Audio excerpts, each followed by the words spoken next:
మకర రాశి వారికి రాశిలోనే పంచమగ్రహ సంచార స్థితి, విశేషంగా ఆదివారం అమావాస్య సందర్భంగా 6వ స్థానంలో గురు సంచార స్థితి దోషం ఉన్నప్పుడు ఎలాంటి దోషం తొలగించుకొని ఎలాంటి ఐశ్వర్యం పొందాలో ఈ వీడియోలో సవివరంగా సంపూర్ణంగా తెలుసుకుందాం.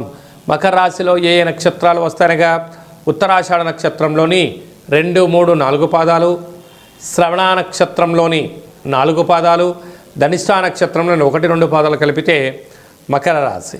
రాశాధిపతి శని భగవానుడు. వీరికి రాశిలోనే ఆత్మకారకుడు రవి, మనక్కారకుడు చంద్రుడు, రుణరోగ శత్రుకారకుడు కుజుడు, బుద్ధికారకుడు బుధుడు, కలత్రకారకుడు శుక్రుడు 19వ తారీఖు 20వ తారీఖు ప్రయాణం చేయడం, 18వ తారీఖు ఆదివారం అమావాస్య సందర్భంగా అనేక రకాలమైనటువంటి ఇబ్బందులు పొంచి ఉన్నాయి. ఇలాంటి కాల సమయంలోనే మౌనం, ధ్యానం, ఏకాగ్రత, తప్పక శివారాధన అవసరం అని చెప్పి గుర్తుపెట్టుకోగలగాలి.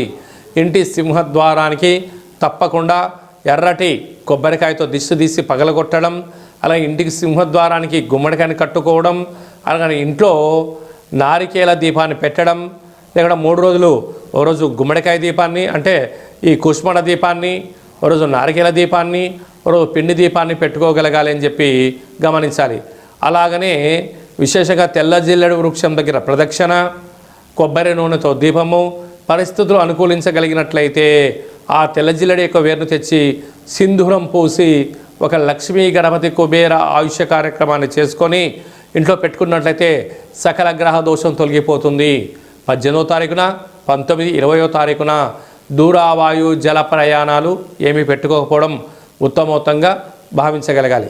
సాఫ్ట్వేర్ హార్డ్వేర్ రంగంలో ఉండబడిన వారు, డాక్టర్లు, వ్యవసాయ సోదరీమణులు, మార్కెటింగ్ రంగంలో ఉండబడిన వారు, హోటల్ వ్యాపారస్తులు చాలా వీలైనంత వరకు సత్ప్రవర్తనగా ఉండాలి.